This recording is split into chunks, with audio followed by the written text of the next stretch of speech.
Boa tarde, pessoal. Sejam muito bem-vindos ao projeto interdisciplinar nessa segunda-feira. O projeto é uma oportunidade muito interessante de trazer pessoas importantes que fazem parte do ambiente num todo, né, nesse conceito de ambiente que a geografia tem, do espaço geográfico. E hoje não vai ser diferente, estamos aí num horário excepcional e hoje a qualidade não muda, a qualidade continua a mesma desse projeto. E hoje a gente está com uma convidada muito especial, muito importante, que é a Kellen Smith. Vou colocar a Kellen aqui com a gente. Deixa eu adicionar ela. Chegando diretamente da Espanha aqui para vocês. Oi, André. Oi, Kellen, boa tarde. Boa tarde, tudo bem? Boa noite para você. Vou botar um pouquinho assim. Isso, esse fuso horário, né? É verdade. Eu estava falando para o pessoal aqui que geralmente o projeto a gente faz às 8 da noite, mas de fato E toda segunda, né? ia ficar muito complicado para você por conta do horário, justamente por conta desse fuso horário. E aí eu, É, a gente tá com um fuso de 5 horas, é complicado. de fato, Fazer o quê? A gente trabalha nesses horários aí que dá, né? Que dá pra vai encaixando. exatamente. A galera está chegando aí, o pessoal recebeu o nosso convite, estamos aí com uma galera boa, e para justamente a gente poder anunciar melhor nossa querida Kelly. E Hum, a introdução que eu estava colocando, fazendo, né, do projeto interdisciplinar, que tem o objetivo trazer os especialistas do ambiente, né? A geografia traz uma visão de ambiente num todo, não somente o verde, o azul, as questões da biodiversidade, né? Mas todo esse espaço construído socialmente. E aí a gente pega isso. a, a situação física, né, natural, e como que a gente se apropria dessa natureza para construir o nosso espaço. E, particularmente, a questão dos vulcões estão inseridas no espaço geográfico, talvez não seja muito a realidade aqui do Brasil, mas a nível de curiosidade, a nível de conhecimento, né, que o conhecimento ele é acumulativo e nunca ocupa espaço, e Com certeza. está aqui nessa tarde com a Kellen Smith. A Kelly ela é graduada em Geologia pela Universidade de Brasília, especialista em segurança e gestão de crise pela Unileia, com o tema de pesquisas perigos vulcânicos e sistemas de alerta para comunidades que vivem próximas a vulcões ativos, mestre em Geologia pela Universidade de Brasília. Seu mestrado foi realizado em parceria com o Departamento de Ciências da Terra da Universidade de Florença, na Itália, um estudo vulcanológico e geoquímico do depósito piroclástico que era de tufo de pódio e piso, complexo vulcânico Isso. em Vulcine, na caldeira de Latera, na Itália. Minha querida Kelly, a presença luxuosa aqui nessa tarde. Muito obrigado. Obrigada. Obrigada pelo convite, André. Uma honra para mim fazer parte, assim, né? Poder vir conversar e participar do seu projeto. É um tema muito importante, né? Interessante. E que nem você falou, a gente não tem vulcões no Brasil, mas hoje mais de 550 milhões de pessoas vivem próximas a vulcões ativos, né? Então é um tema importante e assim, se alguém um dia for viajar, se atentar aos riscos, né? Se informar sobre a região que vocês vão estar explorando, ou mesmo aprender um pouquinho mais sobre eles, né? Porque pelo fato de não ter os vulcões ativos no nosso país, não é tão abordado na escola, né? Então é muito bacana assim aprender um pouco mais, né? Tirar as curiosidades. Vocês podem mandar as perguntas que a gente vai respondendo para vocês. Exatamente. Uhum. E a gente, em geografia, a gente acaba entrando nessa esfera dos vulcões, né, das tectônicas de placas. E é um assunto assim bem importante Isso. que os alunos gostam muito, até a própria ciência também acaba entrando, né? Outros colegas também são professores também, é bem interessante. E falar com uma pessoa que é especialista no tema fica melhor ainda, traz mais clareza, mais lucidez. Só lembrando, minha gente, a Kellen, ela está na Espanha, né? Qual a cidade? É Madrid, né? Não, Eu estou em Madrid agora, na Madrid, Espanha. exatamente, é Madrid que ela faz o trabalho Uhum. dela. Bom, minha querida Kelly, por que Uhum. vulcanologia? Por que vulcanóloga? Primeiramente, assim, o que faz um vulcanólogo para as pessoas poderem compreender? Isso, então, você é professor, né, André? Sim. Você falou que você ministra aula. Então, a minha paixão pelos vulcões começou quando eu tinha 9 anos de idade, na terceira série. E eu fui instigada, né, por uma professora de geografia. Então, o papel de vocês, assim, professores, é fundamental para alimentar esses sonhos nas crianças, né, inspirar elas a seguirem a profissão que elas gostariam, né, de seguir quando adultos, ou mesmo mostrar um novo caminho, né? Eu tive uma aula na terceira série, a professora apresentou os vulcões e o filme Inferno de Dante. Eu fiquei encantada com a magnitude, né, de uma erupção vulcânica, e lá já mostrava como as populações moravam próximas desses vulcões, e eu queria entender por que elas moravam ali, como que era evacuado, se era seguro ou se era perigoso morar ali perto, né, de um vulcão ativo. E eu sempre tive professoras que me motivavam a estudar, né, cada vez mais, fazer as feiras de ciências. Então, desde a terceira série, com 9 anos, ó, o sonho começou numa sala de aula e eu fui seguindo, fui alimentando ele, os professores me ajudando, né, a alimentar esse sonho, fui estudando e até que eu consegui entrar dentro da Universidade de Brasília, né, pelo vestibular. E aí eu já sabia ali, já tinha sido orientada que para eu poder seguir nessa carreira de vulcanologia, eu teria que fazer, né, ou geografia, ou geofísica, ou química, e eu optei pelo curso de geologia, que era mais completo assim para a área que eu queria seguir, né?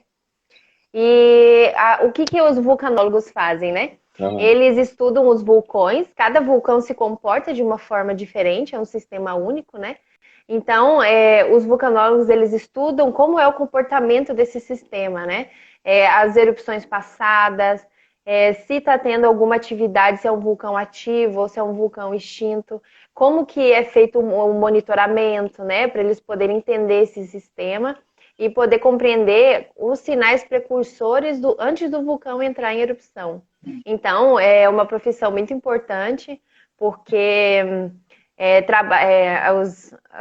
os observatórios, né, vulcanológicos ou sismológicos, eles têm esses cientistas, né, que estudam o vulcão e todo o ambiente, que nem você falou ali, né, o geoespaço, ele é todo interligado. Então, os depósitos piroclásticos das erupções passadas, todos esses depósitos, né, dos materiais das erupções passadas, eles contam uma história pra gente. Então, estudar todo o terreno, aonde que passou aquele fluxo de lava, aquela nuvem piroclástica, né, aquela nuvem de cinzas, quando ela colapsa no terreno, aonde ela foi depositada, e os tipos de rocha, tudo isso indica o comportamento, né, do vulcão. Então, é uma profissão muito importante, dentre outras tantas, né? Mas é uma profissão que agrega muito na segurança, né, da população. É sempre visando saber como que o vulcão se comporta para poder prever, né? Prever, assim, não prever erupção, que ainda não conseguimos, né? Mas prever com antecedência sinais precursores que o vulcão está começando a entrar em atividade e pode entrar em erupção, para poder evacuar aquela população, né? Em segurança, para que todo mundo consiga sair a tempo e ser remanejado para um local mais seguro. Isso. É Uhum. interessante você falar do papel do professor, né? E isso até alegra a gente Isso. e dá uma força a mais para a gente continuar o nosso trabalho de não somente transmissão de conhecimento, né? Mas de inspiração para os alunos. E aí, quando a gente ouve relatos Isso. testemunhos como o seu, e às vezes a gente vê o brilho nos olhos, ou às vezes um aluno ele acaba Uhum. tendo um olhar diferenciado e aí resolve cumprir aquela carreira ali, de fato é muito gratificante porque vai fazer a diferença nesse mundo, né? E no espaço geográfico Isso. que você faz. Então é muito legal. Vocês apresentam isso, né? Esses temas novos, as matérias, e as crianças são instigadas ali, né? Tanto nas artes como geografia, na química, matemática. Cada criança tem um talento e uma predisposição a ter uma facilidade, né? Então, quando, em alguma área determinada ou em uma matéria. Quando os professores falam, né? Que nem ainda mais professores com paixão, né? Que gostam de dar aula e passam a matéria de uma forma diferente, assim como você está fazendo, né? Trazendo especialistas e profissionais de outras áreas para complementar a sua e trazer, assim, agregar, né, ainda mais o conhecimento deles.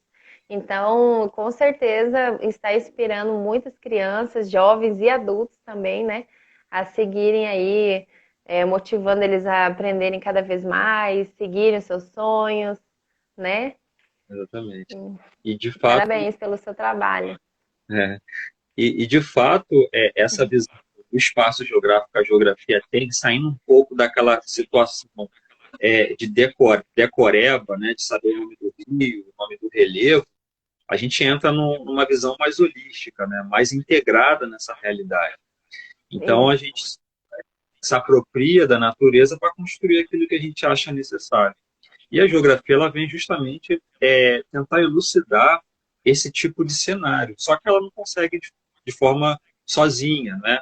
Ela precisa dessas outras disciplinas, a geografia política, a parte da agropecuária, enfim, a geologia, a hidrografia, enfim. Então, toda essa reunião aí que a gente tem que ter esse conhecimento e ter como explicar ou mostrar para o aluno o olhar crítico desses espaços, conforme você mencionou. Quero agradecer ao pessoal que É está. ensinar eles a observarem, né? Sim, Tudo em conjunto, né? Porque não são ciências independentes, né? Elas se complementam. E às vezes dentro da escola, né, ou dentro da própria universidade, a gente vê muito pontual, né? Cada matéria ali, é muito importante isso de ver em conjunto, poder trabalhar e usar as ferramentas, né? essa visão segmentada que muitas vezes eu tento trazer um outro lado. Né? A gente não pode ver a realidade como se fosse caixinhas separadas. Então, isso aqui é Isso. comigo, nada a ver. Não, o ambiente é esse todo. Né? Eu quero agradecer ao pessoal que está entrando aí com a gente. Muito obrigado pela sua Boa presença. tarde. Muitos amigos aí da Kelly, meus amigos também, gente também que está chegando. Muito obrigado. Estou conversando aqui com a Kelly Smith. Ela é vulcanóloga, cientista, e vai falar um pouquinho mais para a gente aqui sobre os vulcões. Minha querida Kelly, queria que você falasse Isso. como se formam os vulcões. Né? A gente explica lá na sala de aula, agora com essas aulas híbridas, pela internet. Isso. Bom ouvir que alguém que já foi lá na cratera, sentiu aquele calor. Gente, como é que se formam os vulcões, as suas estruturas? Então, os vulcões, eles são aberturas na superfície, né, terrestre. Quando, principalmente, eles são formados em limites de placas tectônicas, né? Tanto com os limites divergentes, quando as duas placas, né, continental e oceânica se afastam, ou continental-continental, ou oceânica-oceânica, elas se afastam, e tem essa abertura, né, na crosta. E isso facilita com que o magma venha, suba em superfície e seja extravasado, né? Ou formando um vulcão. Não sei se vocês estão acompanhando, que nem ali na Islândia, que está tendo uma erupção. Um vulcão começou a entrar em erupção uns 2 meses atrás e aconteceu uma abertura, né, na superfície, e ali o magma conseguiu sair e começou a ser extravasado, né, em forma de lava. E quanto mais o material é extravasado, mais ele vai se solidificando e vai formando o cone, né? O cone vulcânico, o edifício vulcânico. E quanto mais material vai saindo, mais vai solidificando, ele vai crescendo. Não sei se vocês estão acompanhando, mas é bacana de vocês pesquisarem também as fotos, as imagens. No meu Instagram também tem uns vídeos, desde o início da erupção, né? e até agora esses 2, 3 meses que ele está em atividade e ver acompanhar o desenvolvimento dele, né? Desde o início, quando nem tinha uma montanha pequenininha ainda formada, né? E agora, quando ele já está em alguns metros de altura, e a previsão é para continuar mais alguns anos aí em atividade. E daí ou placas divergentes, né? Afastamento de placas convergentes, quando duas placas convergem uma na outra, e daí também pode ter essas aberturas, né, em superfície, e o magma vira a ser extravasado, né, em superfície terrestre. E ali, assim, a formação dos vulcões sempre é por uma abertura e depois com o extravasamento da lava, vai solidificando e vai formando essas montanhas. E isso não só de uma erupção, ao longo de vários anos, várias erupções, né? Então, quanto mais esse vulcão permanece em atividade, maior ele consegue ser em altitude, né? Pela solidificação da lava. E também os hotspots, que são os pontos quentes, como o caso do Havaí, né?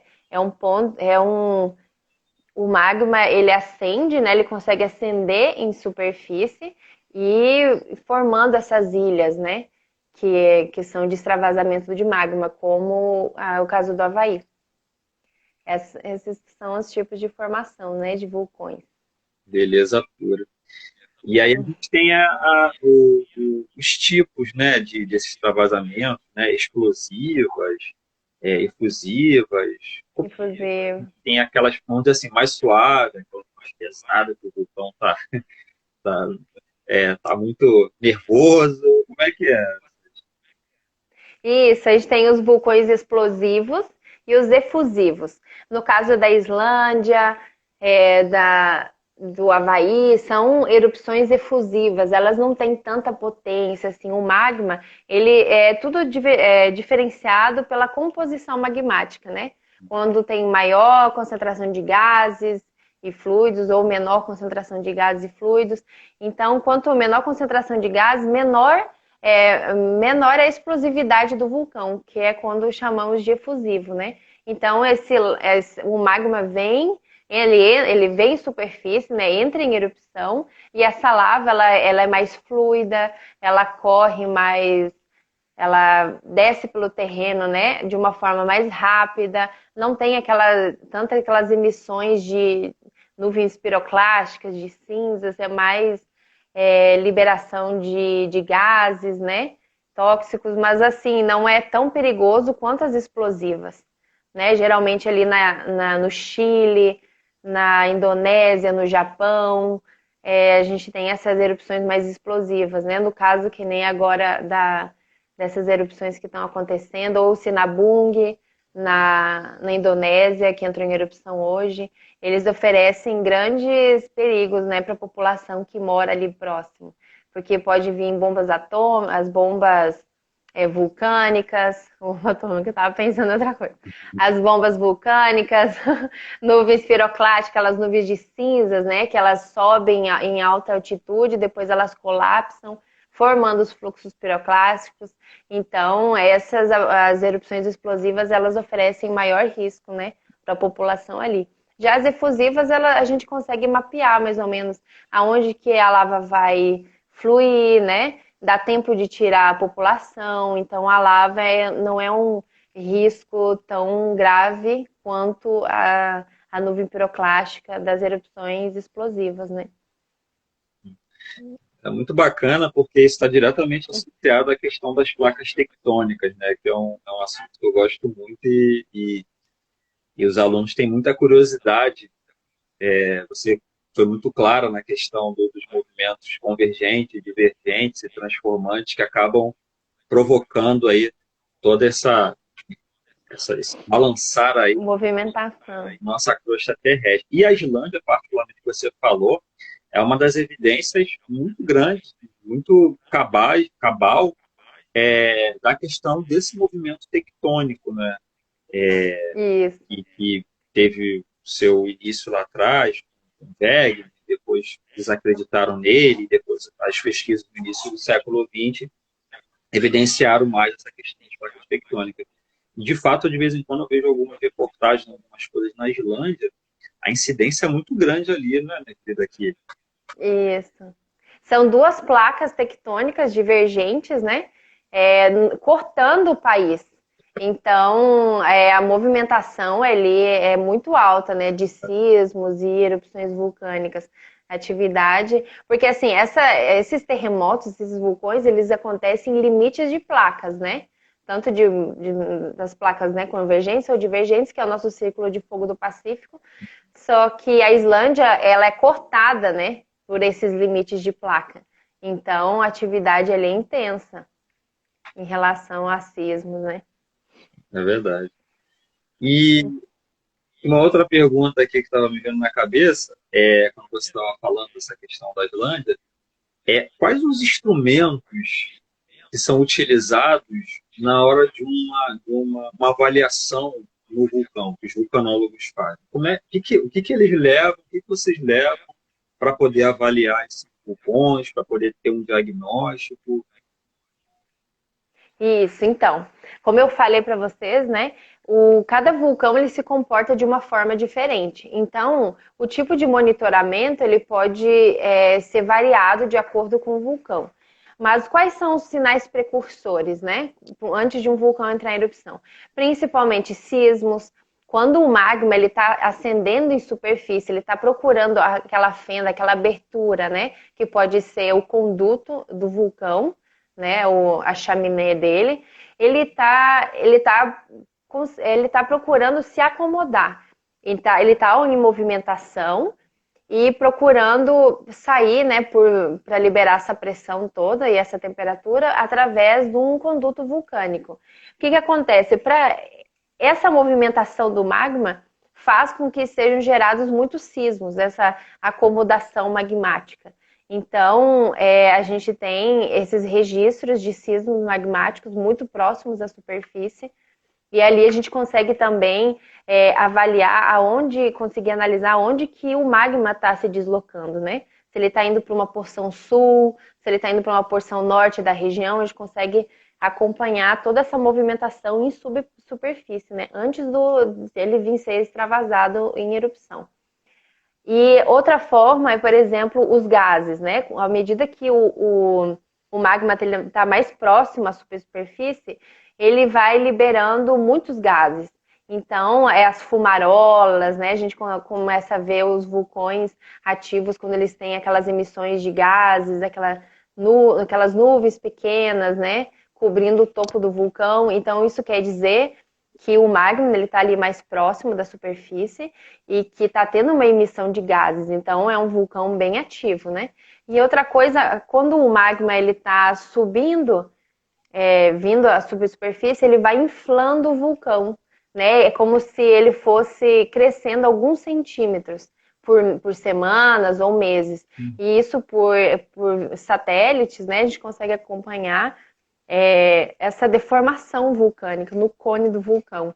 Então, todos esses são indícios, né? Quanto maiores são os números de sismos, maiores são as concentrações de gases sendo emitidas, maior a deformação vulcânica, a gente consegue chegar por também estudos antepassados, né, de erupções passadas, consegue analisar que talvez esse vulcão vai entrar em erupção e mais ou menos prever ali um período.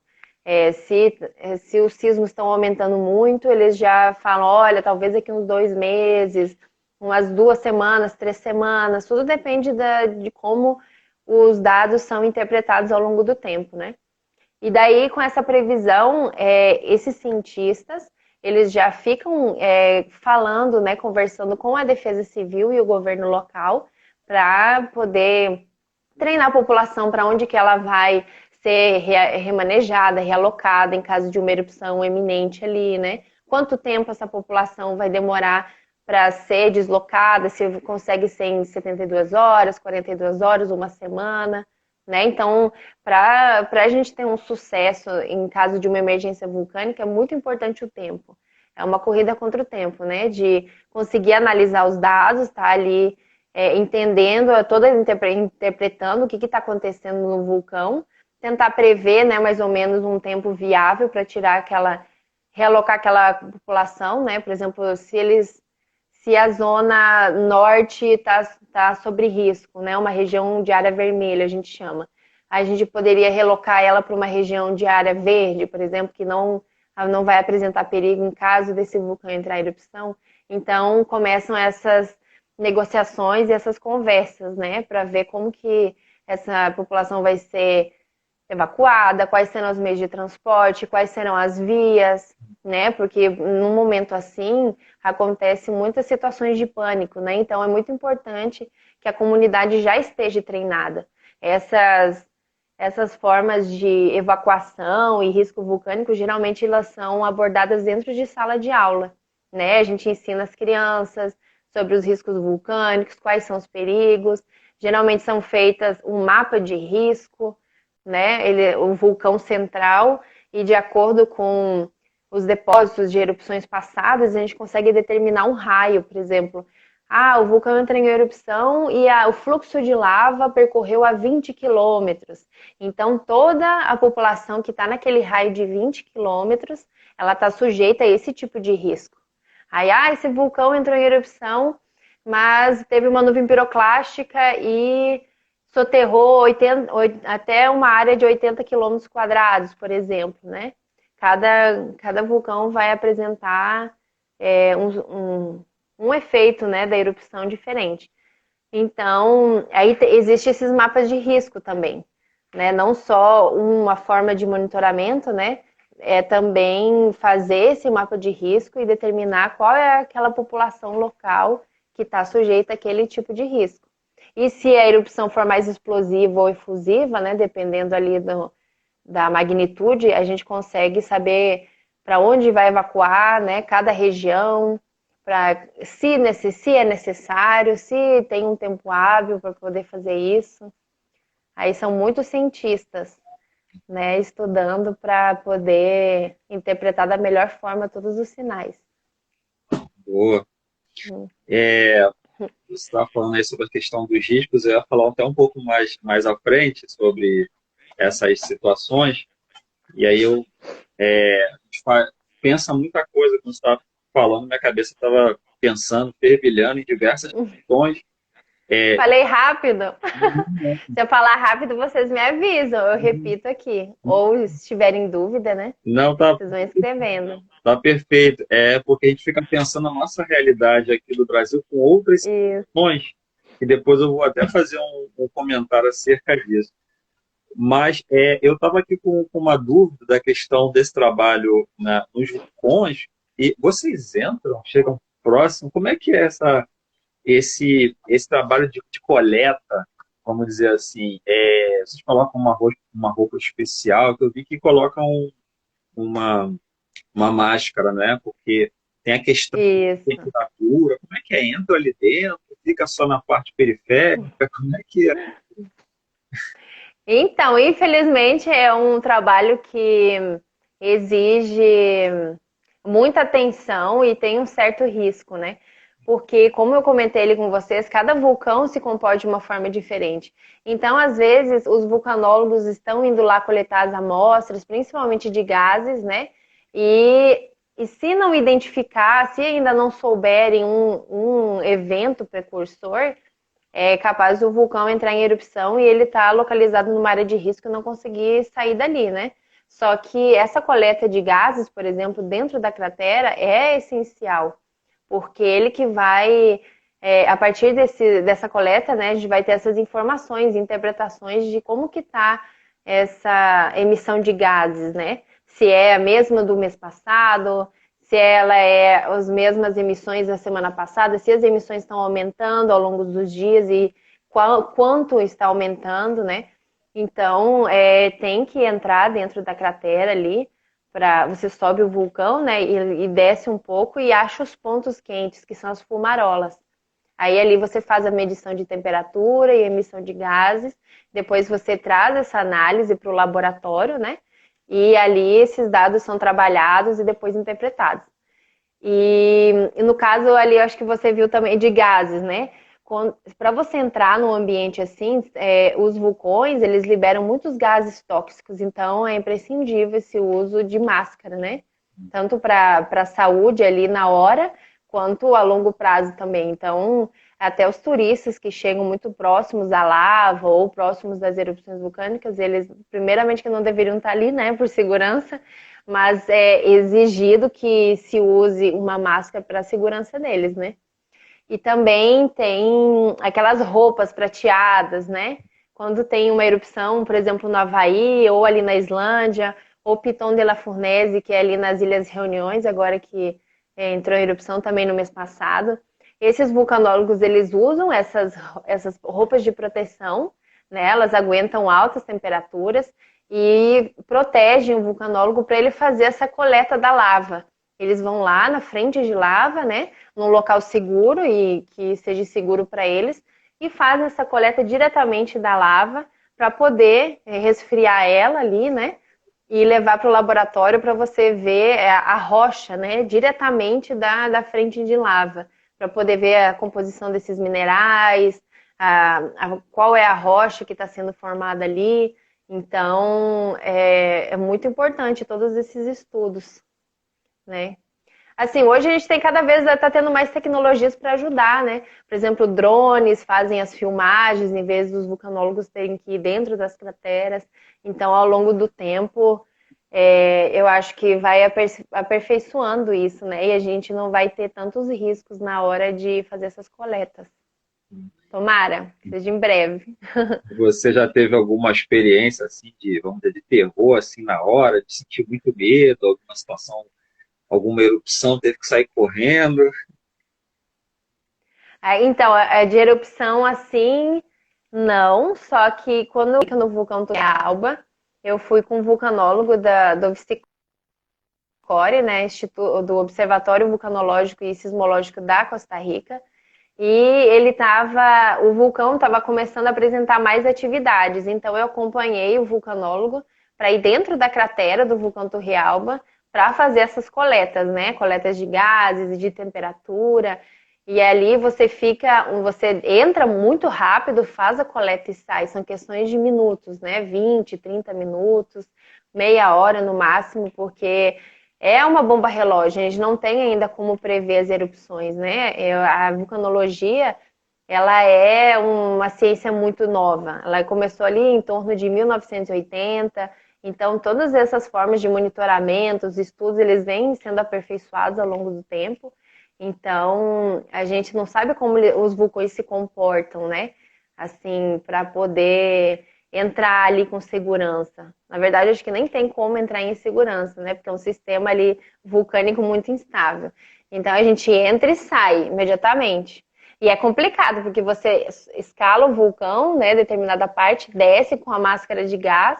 Então, você não pode estar em pânico, porque tem que respirar tranquilamente com a máscara, né? Já é um pouco difícil. Eu sou um pouco claustrofóbica, não sei se vocês têm esse problema também. Então, é a máscara que cobre todo o rosto, né? E dificulta ali a respiração, então tem que ter um controle ali na mente para poder respirar tranquilo, né? Não ter esse esforço, um esforço para entrar em pânico ali da subida ou da descida, faz a coleta e sai. Então foi um momento bem tenso, porque o vulcão estava prestes a entrar em erupção, ele veio entrar um mês depois, se eu não me engano, 13 semanas depois, mas também poderia ter entrado ali, né, naquele momento. Então, quanto mais a tecnologia vai avançando, menos risco a gente vai ser submetido, né, no futuro. Então, todas as formas de tecnologia são bem-vindas. É adrenalina pura, mas é muito interessante.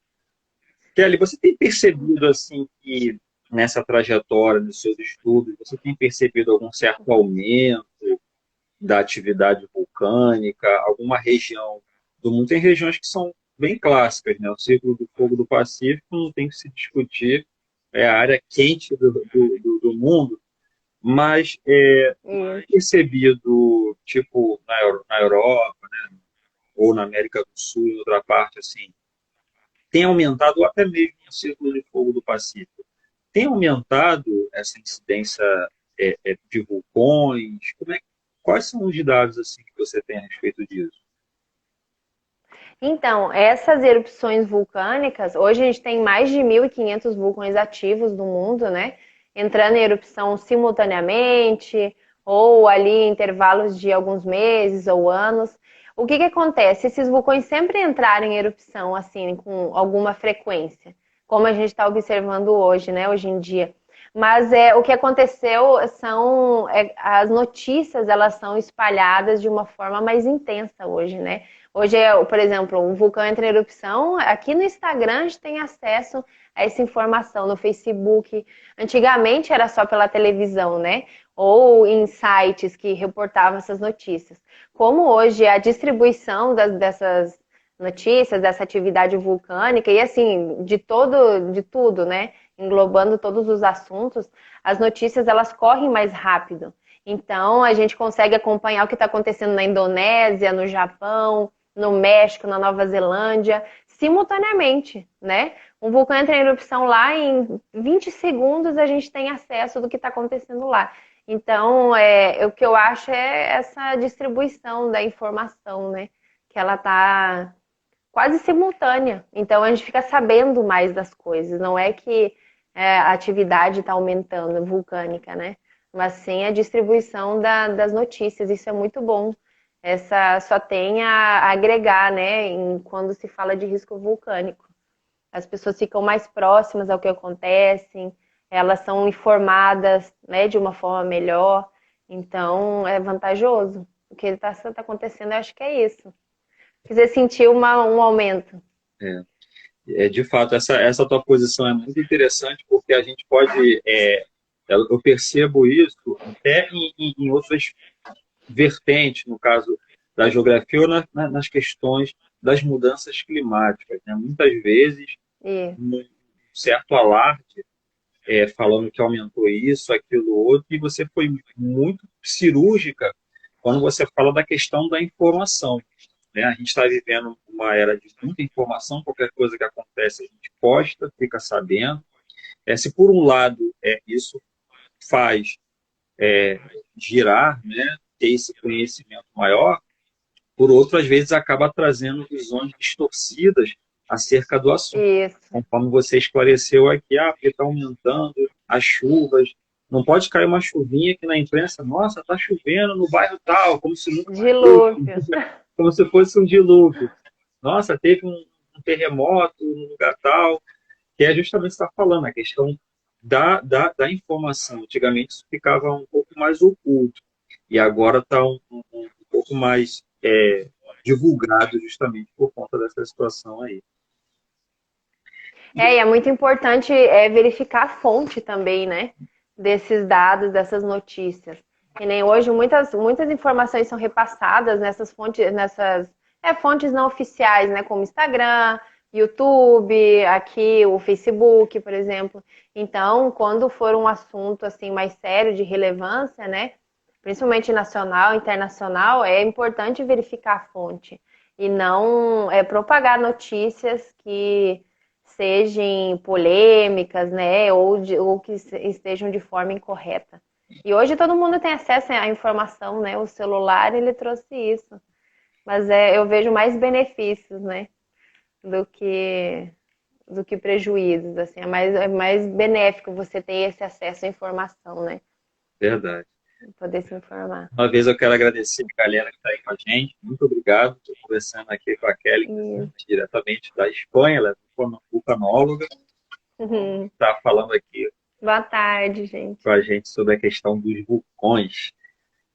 E, querida Kelly, por que as pessoas moram próximas a vulcão? Parece um paradoxo, né? Um vulcão eu Isso. ali de baixo, mas o pessoal gosta de morar ali. Tem alguma coisa a ver com o solo? Também com o solo, a lava vulcânica, ela é muito rica em minerais, né? Então o solo ele fica extremamente fértil e assim os melhores vinhos, para vocês terem ideia, por exemplo, na Sicília, né, no sul da Itália, no Chile, então são de solos vulcânicos, né? O que você planta ali tem uma boa quantidade de nutrientes no solo, então eles conseguem explorar de uma melhor forma a agricultura, também pelo turismo, né? esses vulcões, eles propiciam o aumento de turismo local.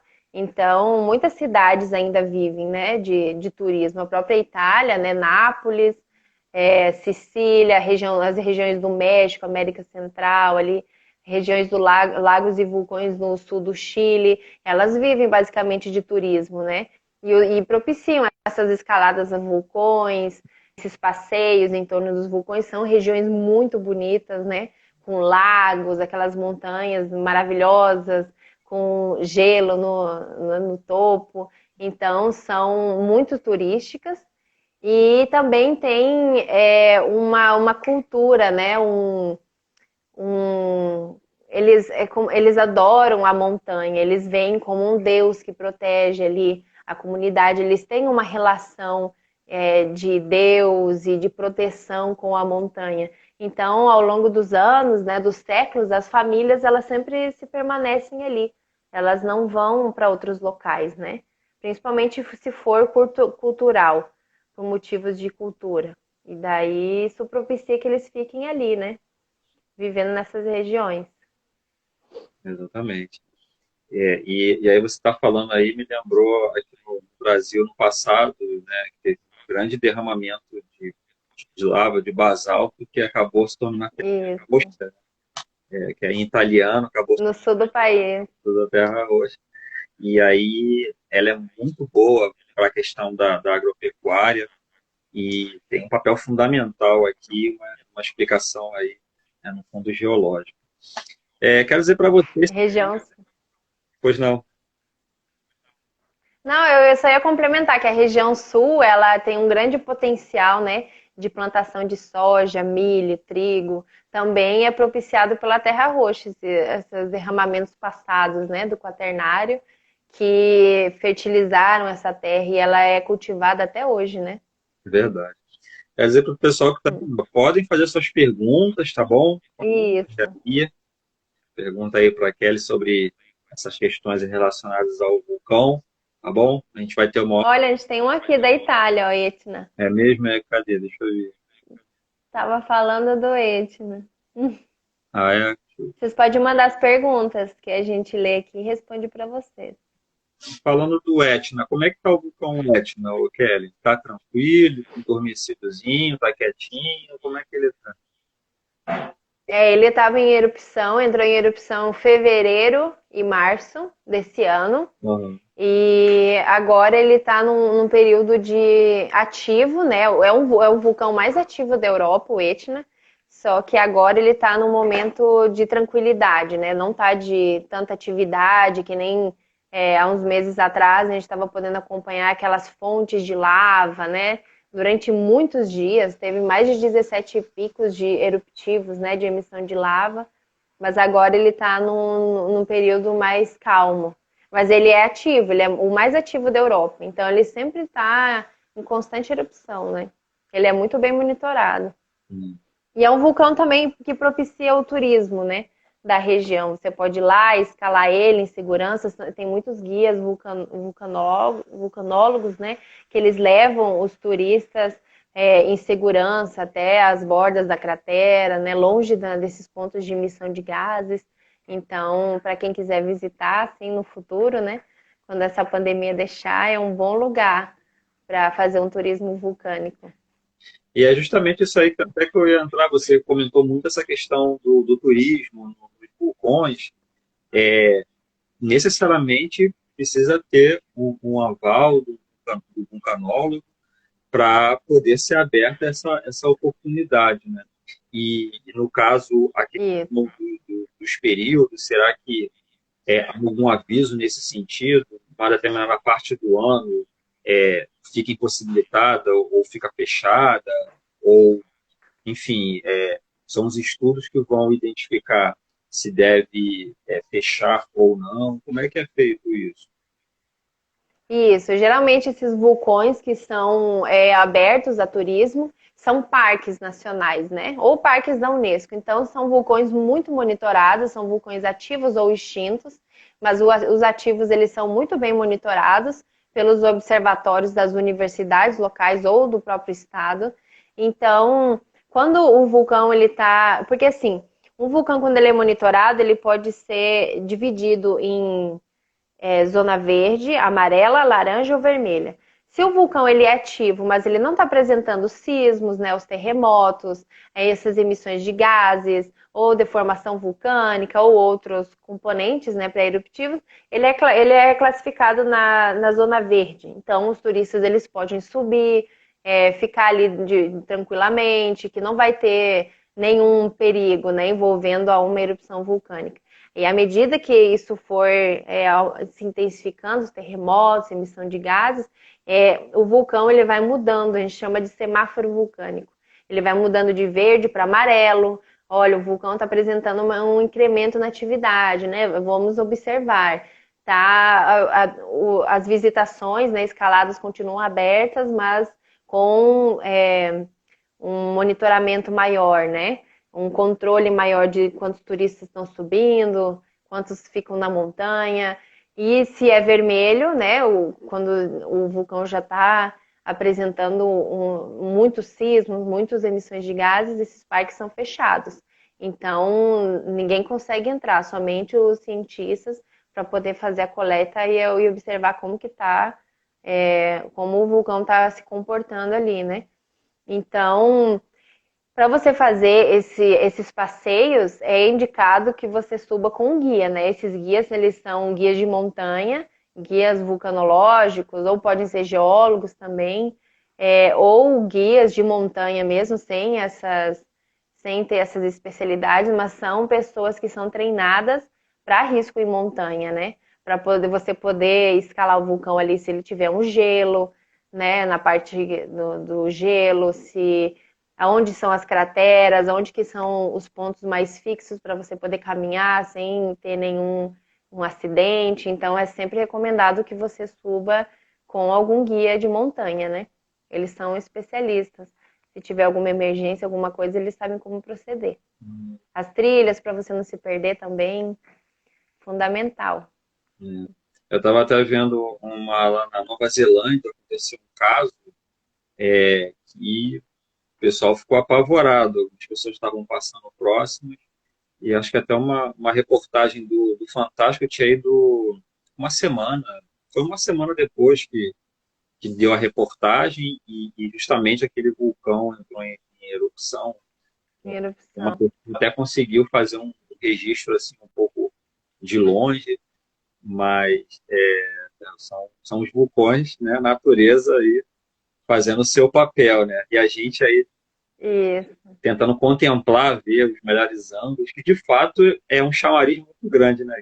É algo encantador. Isso, essa força, né, da natureza. Acho que eu sou encantada por ela, né? Mas muitas pessoas também que buscam esse tipo de turismo ou morar ali próximo, são regiões muito lindas, né? De montanhas e a força da natureza, assim, você poder contemplar um vulcão de perto, assim, é magnífico para quem gosta, né? Verdade. Então é muito bonito poder vivenciar isso. Pessoal, não fiquem tímidos, façam as suas perguntas, tá? A Kelly está aguardando vocês. Isso, é um Parque Nacional. Da Planaete, no Parque Nacional.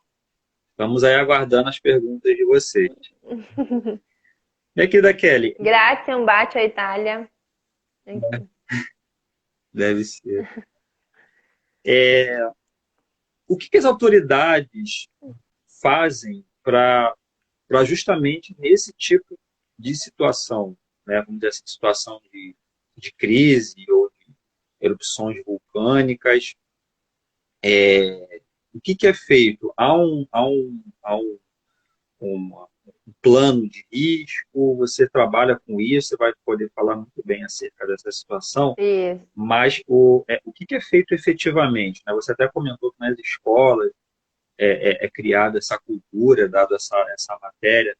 Na prática, assim, como que é feito? Né? Vocês fazem o trabalho, identificam, vocês passam para as autoridades, para a Defesa Civil? Isso, assim. Os vulcanólogos e os outros cientistas também que trabalham nesses observatórios, em laboratórios, eles têm o trabalho de monitorar o vulcão, né, através de todos esses equipamentos, essas coletas em campo, analisar em laboratório e ter as interpretações dessas amostras. Com as interpretações, essas informações elas são repassadas para a Defesa Civil, que são os órgãos que são responsáveis pela segurança da população. É sempre o governo, né, que tem essa atitude, essa autonomia de evacuar, em que momento evacuar a população ou não. Então, os cientistas eles repassam essas informações, eles falam como está o comportamento do vulcão, né? Tá tendo um aumento da atividade, vamos aguardar os próximos dias. E esses boletins de análise, eles são repassados semanalmente ou mensalmente, dependendo da atividade do vulcão. Aí o que acontece? Como que o governo, né, Defesa Civil, trabalha?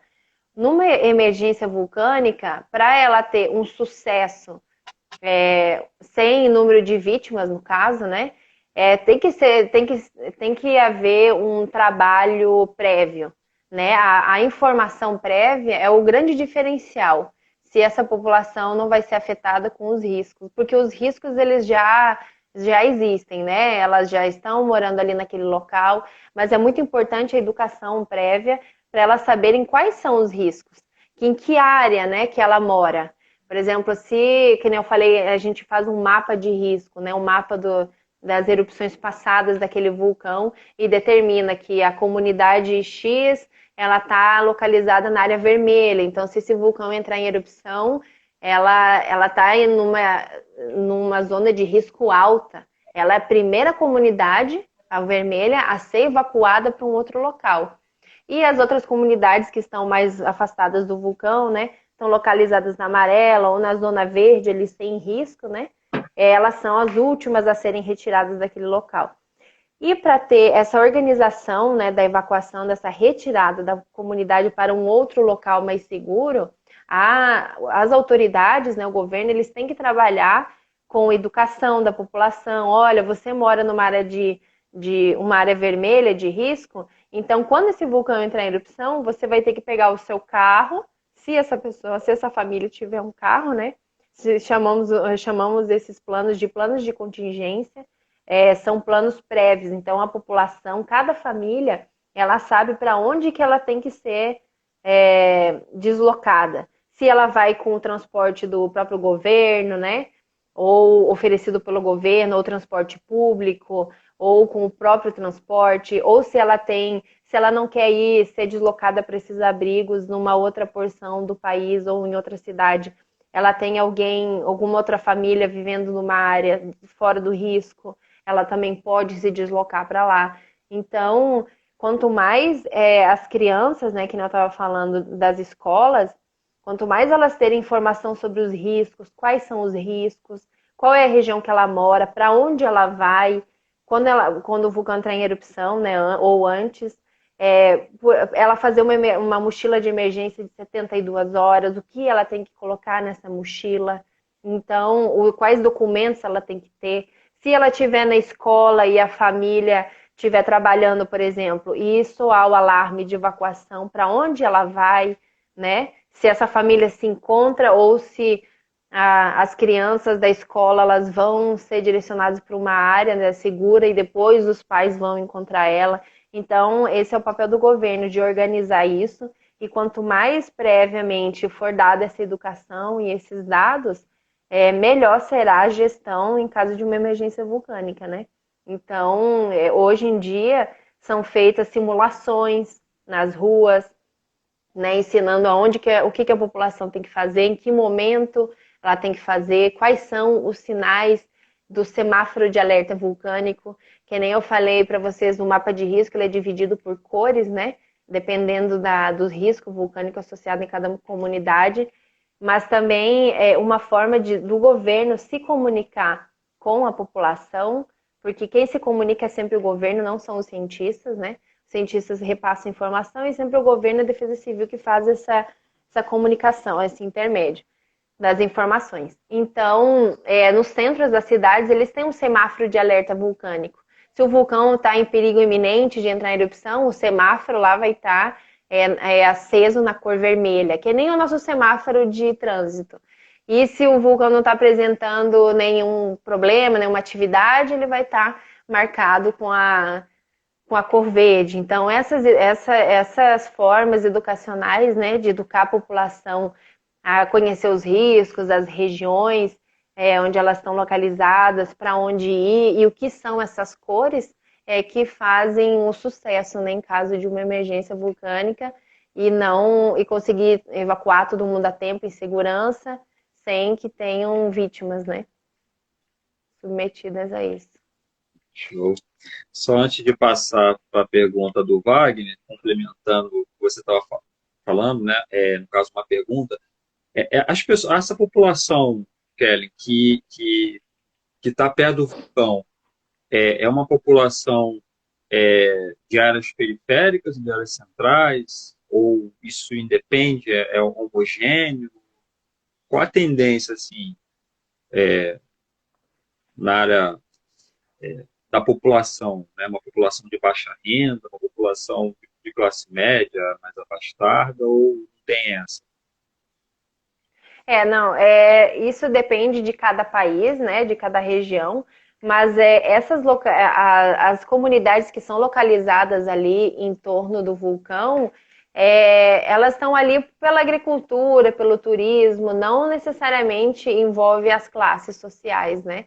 Mas e como o vulcão ele é muito grande, né? Por exemplo, o Etna na Sicília, na Itália, ele está na zona central ali e todas as cidades estão em volta dele. Então, são as cidades que são localizadas em torno do vulcão, né? Não necessariamente os bairros ou dividido por classes. Muitas capitais, elas estão localizadas também próximas a esses vulcões. Países como América Central, México, algumas cidades ali da Argentina, Chile, essas populações, elas têm, essas comunidades, um apego muito grande à terra. Elas admiram, acontece também em Vesúvio, Nápoles, lá na Itália. Elas admiram a terra, o vulcão, elas têm aquelas raízes bem trabalhadas ao longo dos anos, né, de 200, 300, 400 anos. Como as famílias criaram raízes ali, as suas histórias, elas não se sentem ameaçadas pelos vulcões, elas conseguiram conviver com a montanha sem medo dela, né? Muito pelo contrário, eles idolatram, né? Eles prestam homenagem a esses vulcões, eles veem como forma de proteção. É muito bonito ver essa cultura, né? Envolvendo a montanha ali. É claro que tem os riscos, mas se você sabe que mora numa área de risco, né? No caso ali, se você foi educado para isso e sabe como proceder, a sua vida vai estar em segurança, né? Desde que você tome todas as medidas ali de segurança e atenção, né? Sempre se informando como o vulcão está, se ele está apresentando atividades maiores. Não é um risco, né? Se o governo tiver uma boa posição de evacuar também todo mundo a tempo. Que a tomada de decisão é sempre deles, né? A população é guiada pela tomada de decisão do governo local. Então é de responsabilidade deles também. Perfeito. E aí isso me remete, que você estava falando, né? Esse panorama aí da questão dos vulcões, da população, que mostra justamente como que é a dinâmica desse espaço geográfico, justamente por conta da presença desse vulcão, né? Para as pessoas olhando assim, não, as pessoas têm que viver totalmente afastadas ou não deveriam nem estar perto. Mas tem diversas atrações ligadas à questão da cultura, da terra, religião, que acabam fazendo com que essas pessoas são atraídas. E aí, eu olhando aqui para o Brasil, a gente não faz muito dever de casa de uma maneira correta, né? A gente não tem terremoto, eu costumo falar que a gente não tem terremoto, mas entre aspas, tem uns terremotos de pequenas magnitudes, mas não uma magnitude traz áreas de choque, separação de placas tectônicas. A gente não tem vulcanismo, sismos menores. Sismos menores, tsunamis, mas a gente tem chuva tropical, a gente tem chuvas que vêm no verão, outras situações naturais que a gente não se prepara para isso. A gente tem aquele momento de comoção em dezembro, janeiro, chora, mas depois que passa o sol brilha, parece que nada acontece. Então, nada aconteceu. Exatamente. As inundações, né? E as enchentes e esses deslizamentos de terra, principalmente aí no Rio Grande do Sul, no Rio de Janeiro e Rio Grande do Sul e Paraná, Santa Catarina, são muito recorrentes, né? Exato. Então, esses problemas deveriam ter uma atenção maior, porque são problemas recorrentes, né? E nada é feito de um ano para o outro. Esses mapeamentos, deveria ser feito, né? Mapeamentos, marcando quais são as comunidades, os vilarejos que moram naquela área de risco e tentar realocar essas pessoas, né? Você não pode retirá-las dali e não remanejar elas para outro local. Então, o governo, é de responsabilidade do governo também fazer isso, né? Mapear quem está ali na zona de risco, né? Que nem você falou, dezembro, janeiro, essas regiões, essas épocas mais chuvosas do ano, e colocar essas pessoas num local seguro, né? Exatamente. Mas esse trabalho Pois é. é complicado, né, feito. E o pior que a situação toda é que são lugares que já são mapeados. Mas o que falta de fato são políticas de habitação. Né? Nesse país, Isso. a gente não tem a política de habitação. Né? Eu costumo dizer que o Estado, a gente fala que é a ausência do Estado, mas é a presença, porque ele é muito presente, porque é ele que provocou isso. Mas, ao mesmo tempo, ele é ausente porque ele não traz as condicionantes para ajudar essa população, diferentemente da realidade que você está colocando, que vem desde pequeno, e aí entra toda uma questão cultural, histórica que a gente passou. Eu acho que vale a pena a reflexão para a gente ver essas duas realidades. Eu acho que a interdisciplinaridade ela é muito dá para comparar. justamente. E outra, que nem você falou, às vezes são mapeadas essas áreas, as pessoas não são realocadas para um local mais seguro, e muitas dessas famílias nem sabem que elas estão morando numa área de risco, né? Então, às vezes, essas áreas são mapeadas, mas ninguém foi até a casa delas e falou: olha, você está numa área de risco. Se chover mais forte, né, nessas épocas chuvosas, pode vir ocorrer um vento, algum problema, alguma enchente aqui na sua região, né? Então, muitas pessoas estão ali submetidas ao risco, elas nem têm a noção, né, que elas estão sofrendo algum risco ali, um perigo. Então, é complicado. Exatamente. Mas é de responsabilidade do Estado sempre, né?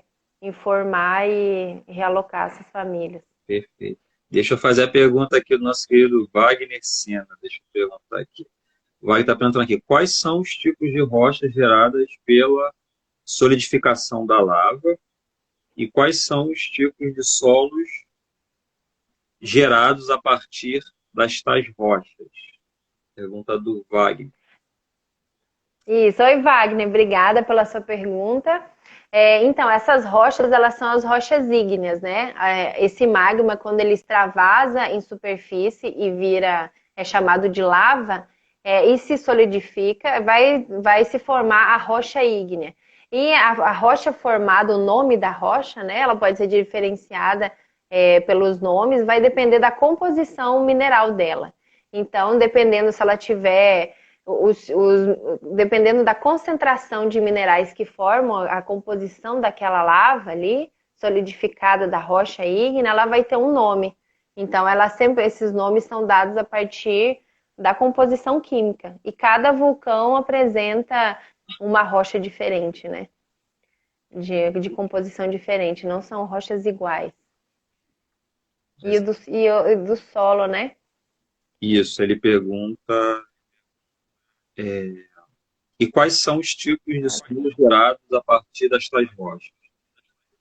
Isso, aí essas rochas, com o passar dos anos, milhares de anos, elas vão sofrer os processos de intemperismo, erosão, e esses minerais que compuseram essa rocha, né, inicialmente, elas vão ser transformadas em solo, no caso. E ali estão todos os minerais presentes, né, para fazer com que esse solo seja mais fértil, mais propício para a agricultura. Muito fértil por si, né? Isso. E tem mais um dele também que ele está perguntando: as erupções vulcânicas podem gerar tsunamis? Isso, podem, é o caso do Krakatoa, é o Wagner, né? Isso. Você perguntou? Isso, Wagner. No caso do Krakatoa, não sei se vocês acompanharam no ano passado, ele entrou em erupção novamente. No caso é o Anak Krakatoa. A gente chamou o filho do Krakatoa, né, em Java. É, por que filho do Krakatoa? Teve uma fissura, uma abertura dentro do vulcão Krakatoa e a emissão desse magma começou a ser extravasado ali e formou um vulcão menor. Dentro da cratera do Krakatoa tem um vulcão chamado Anak Krakatoa, uma montanha pequenininha, um vulcão menor. Então, ele é chamado de Anak Krakatoa, filho do Krakatoa, e é um vulcão muito explosivo, ele é localizado numa ilha, ali próximo à Sumatra, né? E o que acontece? Como ele é de uma ilha, e as explosões são muito explosivas, né? As erupções vulcânicas explosivas, quando o vulcão entra em erupção, esse Anak Krakatoa, pode ter um colapso da parte do edifício vulcânico. Então aqui está o Anak Krakatoa e uma parte dela pode colapsar. Como é numa ilha, essa parte colapsada do edifício vulcânico, ela cai no oceano, né? Ali no mar próximo. E esse deslocamento abrupto, né, da parte do edifício vulcânico, esse deslocamento de terra que cai na água, ela pode projetar, vir a iniciar um maremoto, né, dependendo da magnitude do tsunami, daquela região costeira que mora próximo à ilha, né, a região continental. Então, o que é o maremoto? São sismos gerados em superfície marítima, né? Então, esse edifício vulcânico, essa porção de terra, ela se desloca, ela causa esse sismo, essa disturbação na água, né, ali no fundo oceânico, e toda essa energia ela é levada para a costa, né, como em forma de tsunami ou maremoto. Então, se a gente tiver um vulcão, né, que entra em erupção nesses locais, assim, de ilha, pode vir a acontecer, sim, o maremoto. Perfeito. São regiões muito perigosas. Verdade. Opa, Valeu. tentando. Wagner está aí fazendo a sua pergunta. Eu acho que tem mais uma aqui. Deixa eu ver. A observação. Obrigada, Wagner. Obrigado, Wagner. Acho que é engenheiro Minas. Ele faz a pergunta: a observação mineralógica da rocha é fundamental para a sua nomenclatura. Isso mesmo. De fato. É que nem eu falei, Ó, Geologando, melhor vulcão. É um dos meus preferidos também, Anak Krakatoa. Dá trabalho esse vulcão. Então, essa composição dos minerais, né? A gente tem as tabelas de classificação. Então, dependendo da concentração de um mineral a mais ou outra porção de mineral, a gente vai conseguir descobrir a nomenclatura dessa rocha, né? Então a gente usa essas tabelas para poder identificar. Como que identifica? Você pega, por exemplo, a amostra, que nem você falou daquelas roupas, né, prateadas, os vulcanólogos que eles vão lá, coletam um pouco de lava, resfriam essa lava e levam para laboratório. Aí essa rocha, ela é transformada num pozinho, ela é polida, né, numa lâmina de vidro muito fina, e a gente olha essa rocha em microscópio. E daí a gente consegue analisar quais são os minerais, né, que estão ali compostos. Piroxênio, quartzo, plagioclase, olivina.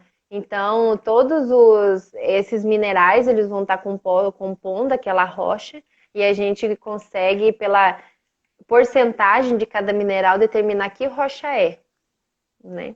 Perfeito. O pessoal do Geologando está com a gente, eu, de vez em quando, debates do canal deles, né, no Instagram e também no YouTube, inclusive com o podcast, inclusive com a sua presença, Kelly, eu também cheguei a ver também.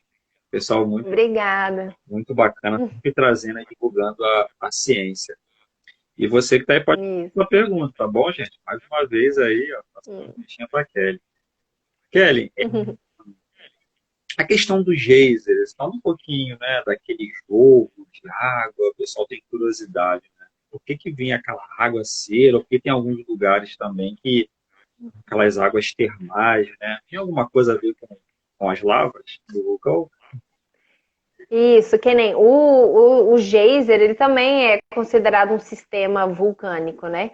Só que no caso ali ele não tem emissão de cinzas e de lava, ele vai ter a água. Essa água que está passando ali no lençol freático ou em alguma porção embaixo da superfície. E o geyser ele tem uma abertura, né? É um sistema térmico com uma abertura. Então essa água ela está passando ali, ela é aquecida por esse magma que está próximo à superfície. E a alta pressão e temperatura, né, que acontece desse aquecimento dessa água, faz com que ela seja expulsa por esse canal.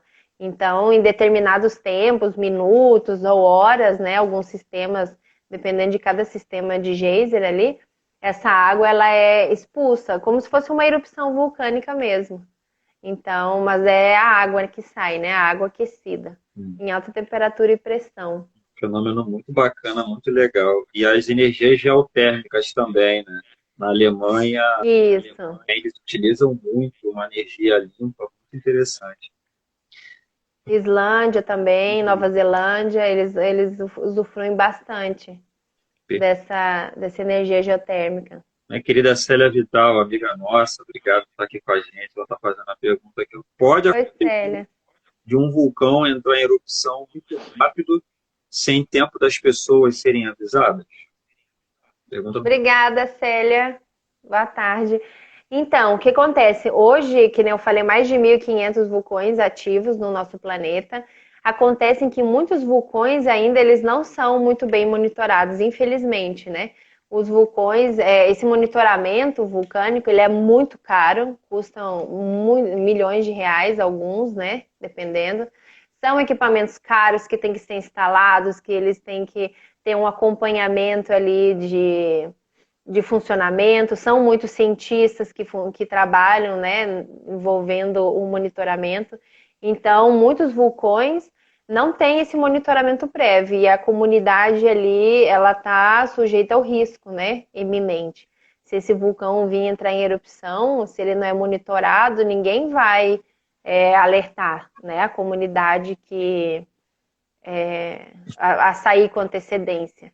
Então, se o vulcão não for monitorado, com certeza tem esse problema. Ou às vezes o vulcão é monitorado, às vezes é um monitoramento mais recente e a gente não consegue saber os sinais precursores dessa erupção, então pode também acontecer um acidente assim, né? Hoje em dia a gente não consegue prever as erupções, mas e sim saber com antecedência como ele está se comportando, né? E ali saber definir junto com a organização, com o governo, quais são as medidas que vão ser tomadas.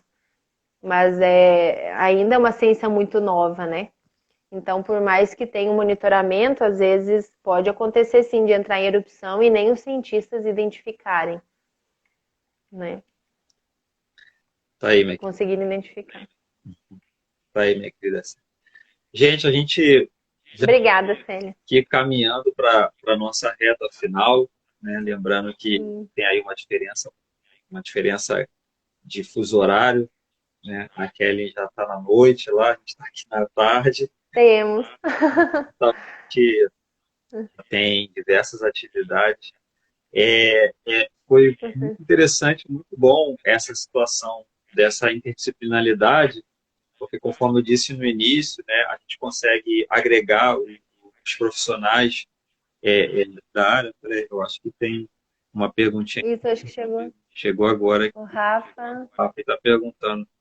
Boa tarde. Com relação às Caldas Novas, as águas termais de lá indicam um influenciador do magma próximo à litosfera? Pergunta do Rafa. Isso, obrigada, Rafa. O que acontece ali em Caldas Novas, né? Ou nessas regiões termais, né? De todos os lugares do mundo. A porção, ali no caso de Goiás, né? A porção da crosta terrestre, ela é menor. Como é que eu vou falar? ela é mais fina do que outras porções, né? Então acontece que o magma ele está mais próximo à superfície. E daí essas águas, né, de lençol freático ou ali as águas que estão localizadas nesses reservatórios em subsuperfície, elas são aquecidas pelo magma. Mas não que não está ligado a uma atividade magmática, e sim o magma por estar mais próximo à superfície, né? Ali é relacionado à profundidade da crosta mesmo. É por isso que a gente tem, né, esse aquecimento das águas e esse mantenimento ali de Caldas Novas. Né? Eu fui a Poços de Caldas, tem uma praça ali que você tem acesso a aquelas águas. O pessoal gosta muito de passar na pele, tem um cheiro de enxofre muito grande, De enxofre. e justamente vem. Enxofre isso, o enxofre é característico dessas regiões, né? Então é forte, né? E juntamente com o ácido sulfúrico, ele é um dos elementos assim que são emitidos, né, dos gases vulcânicos. Então o enxofre está bem presente. Eu não fui a Poços de Caldas. É Minas, né? Eu quero ir Minas, conhecer. muito bom. E tem aquela água, ela vem bem quentinha mesmo, justamente por conta que você falou, né? Fraturas no passado, que a água foi entrando Isso. e armazenando, são águas de milhões de anos que a gente acaba tendo o privilégio ali, a pessoa passa na pele e tal, e é muito, muito bom para esse tipo de situação. O projeto interdisciplinar ele tem essa característica, gente, né?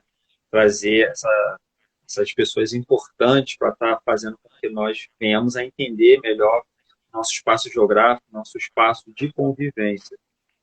E esse saber, ele é de suma importância porque ele abre os nossos olhos, abre um leque de possibilidades muito grandes para a gente poder compreender coisas que às vezes a gente acha que não é muito da nossa realidade, mas que se a gente for observar bem, fazer uma comparação, a gente acaba ficando inserido também nisso.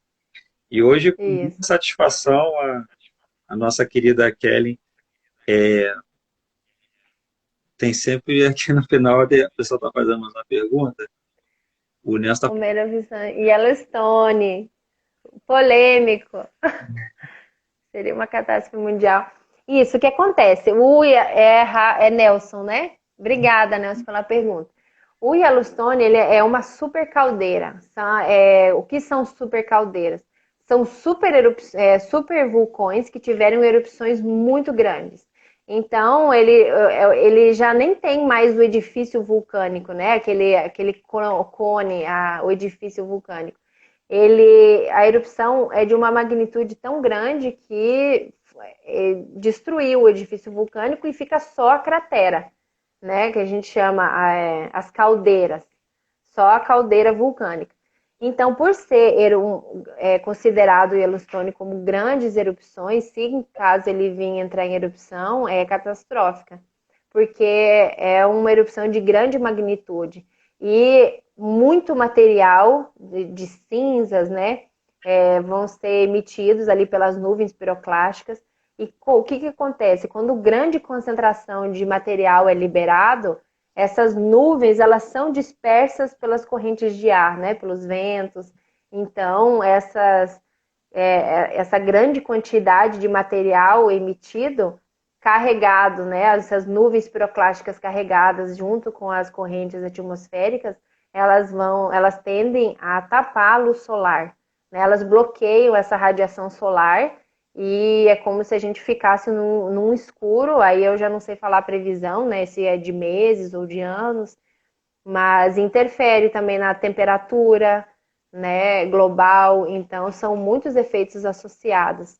Pode desencadear também outros fenômenos, né? Aumentar a concentração de terremotos. Então, é um evento bem catastrófico.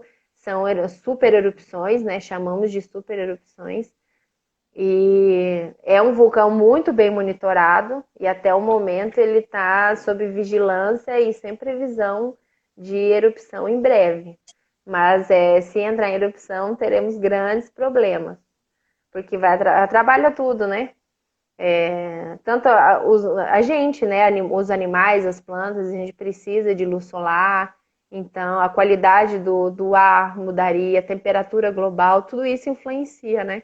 O nosso, que nem a gente está falando aqui, os geoespaços, eles são interligados.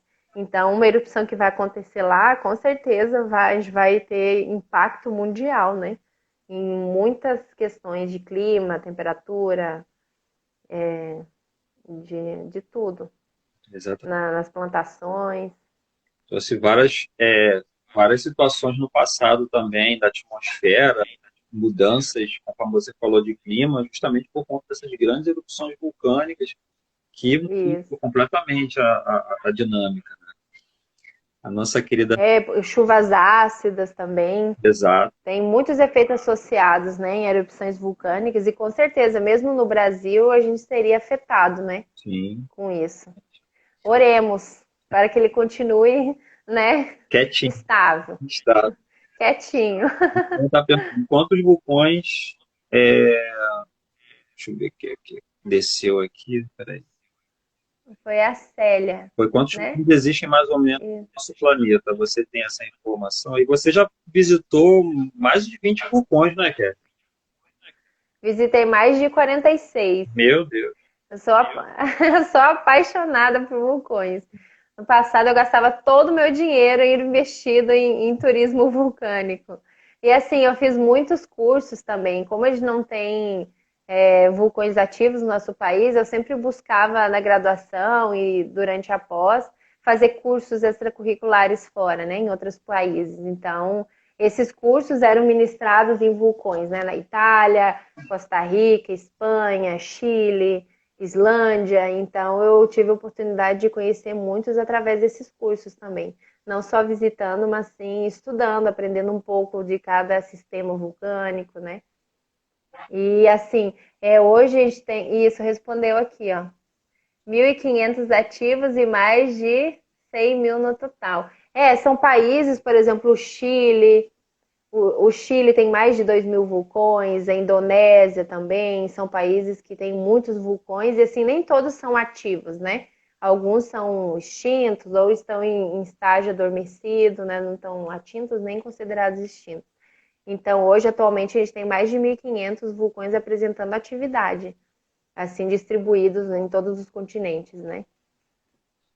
E ela está perguntando aqui se a maioria está debaixo do fundo do mar. É verdade que a maioria dos vulcões ativos está debaixo do fundo do mar. Eu acho que ela deve estar citando a questão do ciclo de fogo do Pacífico, né? Isso, esse ciclo de fogo do Pacífico, ele é em limites de placas, né, tectônicas. E daí, se você vê o mapa, né, como é a distribuição desse ciclo de fogo, ele passa em grandes regiões ali oceânicas. Muitos vulcões, a gente tem os vulcões submarinos também, que não teve uma grande quantidade de magma para vir extravasar em superfície, como no caso da Islândia, né? Do Havaí, que se tornou uma ilha, né? A gente teve esse extravasamento do magma e à medida que foi solidificando, foi formando as ilhas. Então, a gente tem os vulcões submarinos, mas a grande quantidade é em continental mesmo, né? Na verdade, assim, a gente ainda está estudando o assoalho oceânico, né? Então, essa informação, eu nem sei se é correta. Com os dados que a gente tem hoje, né? Assim, à medida que a gente for registrando, mapeando o assoalho oceânico, a gente vai poder dizer essa informação com certeza, né? Se a maior concentração é fundo oceânico ou em continental. É verdade. A Alice está perguntando se tem algum vulcão inativo. Tem como algum vulcão inativo voltar a ser ativo? Então, obrigada, Alice. Então, o que acontece? Um vulcão, para ele ser considerado inativo, ele já foi monitorado, estudado ao longo de muitos anos. Então, se não apresenta nenhuma emissão de gases, não estão mais ocorrendo ali os sismos, os terremotos, não tem mais nenhuma movimentação, por exemplo, fontes termais de água, né? Não estão sendo alimentadas ali. Esse sistema vulcânico, ele é considerado inativo, porque para você considerar um vulcão ativo, ele precisa dessas emissões de gases, das fumarolas, dos terremotos, né? Isso que caracteriza um vulcão ativo. Então, para ele ser considerado inativo, ele está muitos anos sem entrar em erupção, mais de séculos, né? Ou às vezes milênios de anos, assim, sem apresentar nenhuma atividade. E daí a gente considera eles inativos. Pode ser que um vulcão, né, passe séculos ou milênios sem entrar em erupção e venha entrar em erupção? Pode, se ele for realimentado por uma fonte magmática e essa se tornar novamente ativa, né? Começar a ter uma movimentação magmática ali e for aumentando a atividade do vulcão. Mas é raríssimos os casos, né? Mas primeiro se estuda o sistema e depois se classifica se ele é ativo ou inativo. Ela complementa aí, tem como ocorrer a formação de novos vulcões, e aí ali no Japão Isso, que é bom para isso, né? isso. Que é também uma parte muito. O Japão é localizado numa porção muito ativa, né? Dessas bordas de placa. E que nem ali, obrigada pela sua pergunta. Que nem ali na Islândia a gente tem o surgimento de um novo vulcão, né? Esse magma ele foi migrando e acontecendo muitos terremotos, né, ao longo de semanas ali. E ele conseguiu uma abertura, uma fratura, né, uma fissura, e conseguiu vir em superfície. Daí, ali, esse ponto, né, começou a extravasar esse magma e essa lava foi solidificando e formando o conduto, o edifício vulcânico. Então, hoje em dia, muitos vulcões são formados, né? Eles podem ser formados tanto em fundo oceânico quanto no continente, né? Que nem a gente apresentou ali, observa ali na Islândia. É um fenômeno fantástico, porque agora em 2021 a gente poder observar, a gente conhece mais os vulcões já com os cones, né? Já bem formados, assim, com erupções passadas. Aqui a gente está conseguindo observar o desenvolvimento mesmo da erupção, o cone sendo aumentando dia a dia, mês a mês. É muito bacana de poder observar, né? Aqui nos meus reels, ali no meu Instagram, tem muitos vídeos dessa erupção. Eu estava completamente apaixonada. Então, meus amigos fotógrafos e vulcanólogos que estão lá, né, acompanhando a erupção de perto, me mandavam vídeos ou eu compartilhava vídeos de fotógrafos e cientistas. Então, se vocês entrarem há uns 2 meses atrás, né, e ver os vídeos até agora, vocês vão ver que dá para observar o cone aumentando, a emissão de lava cada vez maior. E essa erupção, os cientistas falam que ela vai ocorrer ao longo dos anos, né? Eles estão até pensando em fazer um parque ali para os turistas poder observar a erupção islandeses, né? Poder observar a erupção ali com uma forma mais segura. Então, quem sabe, né, daqui uns anos, a gente não pode se planejar para ir ver, sair de perto, esse fenômeno de perto. Verdade. E é interessante a questão do Japão, né, que são um verdadeiro arquipélago de ilhas, e eles, em busca de Isso. território, eles estão fazendo cada vez mais áreas, aterramentos para poder ocupar diante da enorme população existente ali. O Rafa Isso. tá fazendo aqui, é verdade que existe um vulcão mais antigo do mundo fica na Amazônia, exatamente, né? Justamente pelo esse padrão Isso. geológico tectônico, né? Da Kelly. Isso é o vulcão Amazonas, localizado no Pará. Ele tem 1,9, foi datado, né, de 1,9 bilhão de anos atrás. Então, ele é o vulcão registrado mais antigo do planeta Terra. Olha que honra, né? Então, Localizado no nosso país. Só que assim, são erupções, nosso país ele não está mais localizado em bordas de placas, né? Ele está numa região central de placa, da placa sul-americana.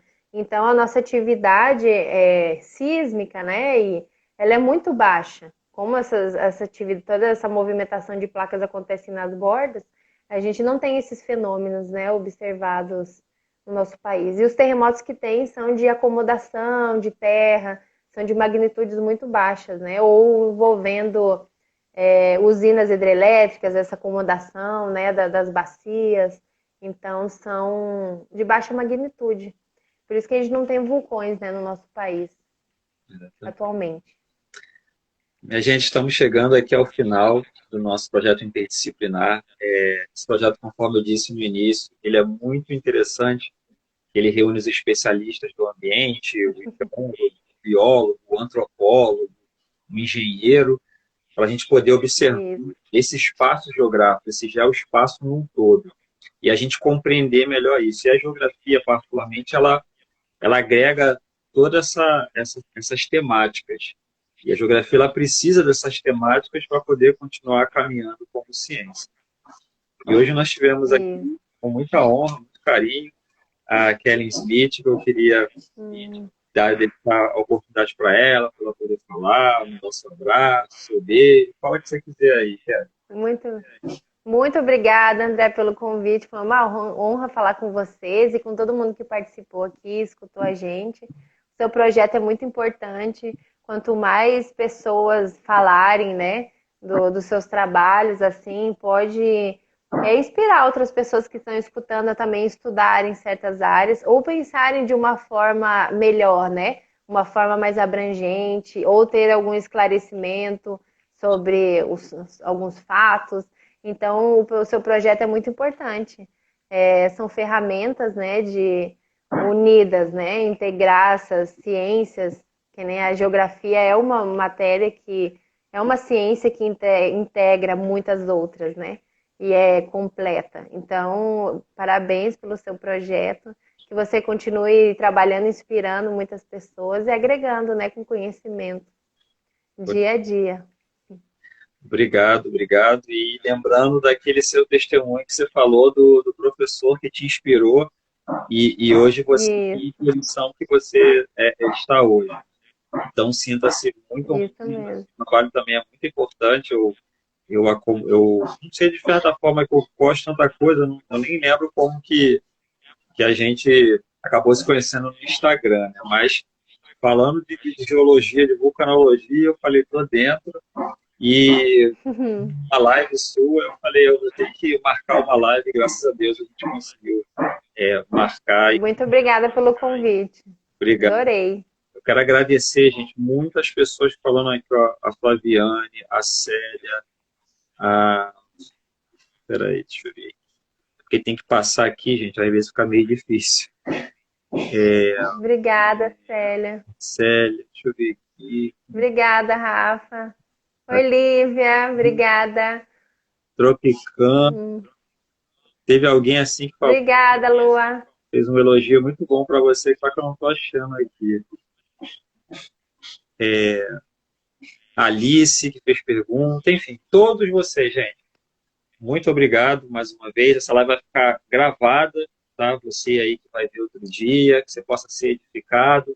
E curta a página Vulcano Experience, né? Experience, falei certo? Isso, Volcano Expedition. Isso, é Volcano Expedition, expedições e vulcões, né? Aí eu criei esse perfil para poder compartilhar um pouco do meu trabalho, das viagens, motivar outras pessoas que queiram trabalhar, estudar essa área também, ou poder acompanhar pessoas que gostam de vulcões. Eu encontrei muitas pessoas apaixonadas por vulcões aqui. Isso me inspirou a vir conversar com vocês, a postar cada vez mais, né? É muito interessante. Quando você fala da sua paixão e do que você gosta, você descobre, né, mais pessoas com essas paixões e propósitos similares ao seu. É muito importante compartilhar, né? Conhecimento, experiências. Sem dúvida. E hoje vai ter mais gente apaixonada que vai curtir a sua página aqui no Instagram. Não deixa de curtir. Tem muitos vídeos. Obrigada. Muito bacana, muito interessante. Que vai aguçar aí seu desejo de conhecimento. Tá bom? Gente, muito obrigada. E a você também, né? Os meus seguidores que acompanharam a live, acompanhar o trabalho do André aqui no Instagram, seguir ele e aprender um pouco mais sobre geografia e do ambiente, né? Como você trabalha essas interdisciplinaridades no espaço. Verdade. Muito obrigada a todos que participaram. Verdade. Quanto mais saberes, melhor. Valeu, gente. Com certeza. Obrigada, André. Tchau. Beijo, gente. Beijo, tchau. Tchau, tchau. Tchau.